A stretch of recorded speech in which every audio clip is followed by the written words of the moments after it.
ಯಾವುದೇ ಒಂದು ಕಾರ್ಯ ಪ್ರಾರಂಭ ಯಾವುದೇ ಒಂದು ಕಾರ್ಯ ಪ್ರಾರಂಭ ಮಾಡೋದಕ್ಕಿಂತ ಮೊದಲು ದೊಡ್ಡವರ ಆಶೀರ್ವಾದ ಪಡೆಯೋದು ನಮ್ಮ ಒಂದು ಸಂಸ್ಕೃತಿ ಅಂತ ಹೇಳ್ಬೋದು.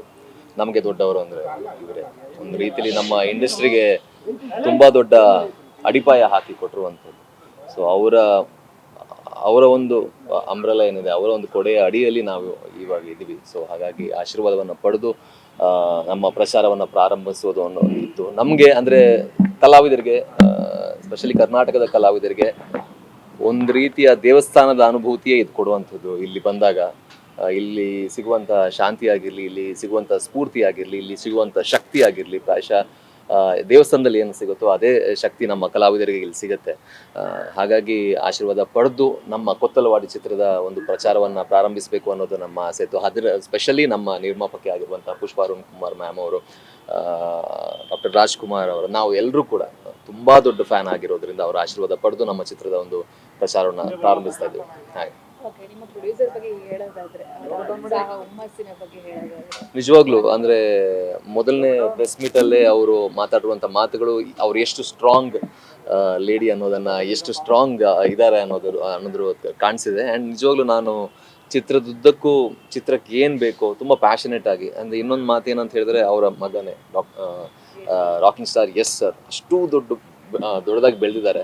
ನನ್ನ ಮಗ ಮಾತ್ರ ಬೆಳಿಬಾರ್ದು, ಎಲ್ಲರೂ ಕೂಡ ಬೆಳಿಬೇಕು. ಎಲ್ಲ ತಂತ್ರಜ್ಞರು, ಎಲ್ಲ ಕಲಾವಿದರು, ಹೊಸ ಕಲಾವಿದರು, ಸ್ಪೆಷಲಿ ಟ್ಯಾಲೆಂಟ್ ಇರುವಂತಹ, ಸ್ಟ್ರಗಲ್ ಮಾಡ್ತಿರುವಂಥ ಕಲಾವಿದರಿಗೆ ಒಂದು ರೀತಿಯಲ್ಲಿ ನನ್ನ ಪ್ರೊಡಕ್ಷನ್ ಹೌಸ್ ಆಸರೆಯಾಗಿರಬೇಕು ಅನ್ನುವಂಥ ಒಂದು ದೊಡ್ಡ ಆಸೆ ಇಟ್ಕೊಂಡು ಅವರು ಪ್ರೊಡಕ್ಷನ್ಗೆ ಕೈ ಹಾಕಿದ್ದಾರೆ. ನಿಜವಾಗ್ಲೂ ಅವ್ರಿಗೆ ಧನ್ಯವಾದ ಅಂತ ಹೇಳ್ತೀನಿ. ಆ್ಯಂಡ್ ಅವರ ಪ್ರೊಡಕ್ಷನ್ ಹೌಸ್ ಒಂದು ತುಂಬ ದೊಡ್ಡ ಪ್ರೊಡಕ್ಷನ್ ಹೌಸ್ ಆಗಿ ಬೆಳೆದು ಭಾಳಷ್ಟು ಜನ ಕಲಾವಿದರಿಗೆ, ತಂತ್ರಜ್ಞರಿಗೆ ಒಂದು ಆಶ್ರಯವಾಗಬೇಕು ಅನ್ನೋದು ಆಸೆ.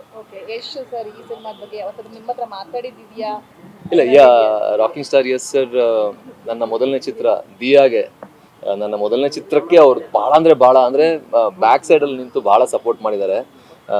ಒಂದು ರೀತಿಲಿ ಆ ಚಿತ್ರದ ಯಶಸ್ಸು ಎಷ್ಟಿದೆಯೋ ಅದ್ರ ಬಹುಪಾಲು ಅವ್ರಿಗೂ ಸಲ್ಲಬೇಕು. ಬಿಕಾಸ್ ಅವರು ಬ್ಯಾಕ್ಗ್ರೌಂಡಲ್ಲಿ ನಿಂತು ಭಾಳ ಸಪೋರ್ಟ್ ಮಾಡಿದ್ದಾರೆ. ಸೊ ಖಂಡಿತವಾಗ್ಲೂ ನಾನು ಅವರ ತಾಯಿ ಪ್ರೊಡ್ಯೂಸ್ ಮಾಡ್ತಿರುವಂಥ ಚಿತ್ರದಲ್ಲಿ ನಾನು ಭಾಗಿಯಾಗಿರೋದು ನನ್ನ ಸೌಭಾಗ್ಯ ಅಂತ ಹೇಳಕ್ಕೆ ಇಷ್ಟಪಡ್ತೀನಿ. ಅಪ್ಪು ಸರ್ ಅಂದರೆ ಪುಷ್ಪ ಮೇಡಮ್ ಯಶೋಧ ತಾಯಿ ತುಂಬ ಬಾಂಡಿಂಗ್ ಇತ್ತು. ಅವ್ರು ಪೂಜೆ ಮಾಡುವಾಗಲೂ ಅವರು ತುಂಬ ಭಾವುಕರಾದರು. ಆ ಕ್ಷಣದ ಬಗ್ಗೆ ಹೇಳೋದು. ಖಂಡಿತವಾಗ್ಲೂ ನನಗೂ ಅಷ್ಟೇ, ಅಲ್ಲಿ ಹೋದಾಗ ನನಗೆ ಆ್ಯಕ್ಚುಲಿ ನಿಲ್ಲಕ್ಕೆ ಆಗಲಿಲ್ಲ. ಬಿಕಾಸ್ ಅವ್ರನ್ನ ಭಾಳ ಮಿಸ್ ಮಾಡ್ತೀವಿ. ನಾನು ಕೂಡ ಡ್ಯಾನ್ಸರ್ ಆಗಿರೋದ್ರಿಂದ ಭಾಳ ಒಂದು ದೊಡ್ಡ ಕನೆಕ್ಷನ್. ನಾನು ಸ್ಟೇಜಲ್ಲಿ ಯಾವುದೇ ಡ್ಯಾನ್ಸ್ ಮಾಡಿದ್ರು ಅದರಲ್ಲಿ ಪ್ರಾಯಶಃ 95% ಅಪ್ಪು ಸರ್ ಸಾಂಗೇ ಇರುತ್ತೆ. ಅಂಥ ಒಂದು ಬಾಂಡ್ ಎಲ್ರಿಗೂ, ಎಲ್ಲ ಕಲಾವಿದರಿಗೂ, ಯೂತ್ಸಿಗೆ ಸ್ಪೆಷಲಿ ಒಂದು ರೀತಿಲಿ ಯುವರತ್ನ ಅವರು. ಸೊ ಹಾಗಾಗಿ ಅಲ್ಲಿ ಹೋದಾಗ ಅದೊಂದು ಬೇರೆನೇ ಅನುಭೂತಿ. ಅದು ಭಾಳ ಅಂದರೆ ಮಾತಲ್ಲಿ ಹೇಳೋಕ್ಕೆ ಕಷ್ಟ. V miss him. ಸರ್, ಈಗ ಕೊತ್ತಲವಾಡಿ ಪ್ರಮೋಷನ್ ಅಲ್ಲಿ ಯಾವ ಥರ ತೊಡಗಿಸ್ಕೊಂಡಿದ್ದಾರೆ ಅವರು? ಬಿಕಾಸ್ ಡಿಫ್ರೆಂಟ್ ಆಗಿ ಏನಾದರೂ ಪ್ಲಾನ್ ಮಾಡಿದಾರಾ, ಸಜೆಷನ್ಸ್ ಎಲ್ಲ ಕೊಡ್ತಿದ್ದಾರಾ? ಖಂಡಿತವಾಗ್ಲೂ ಅವರು ನಾನು ನೋಡಿರೋ ಮಟ್ಟಿಗೆ ಅವ್ರಿಗೆ ಒಂದು ತುಂಬ ದೊಡ್ಡ ವಿಷನ್ ಇದೆ.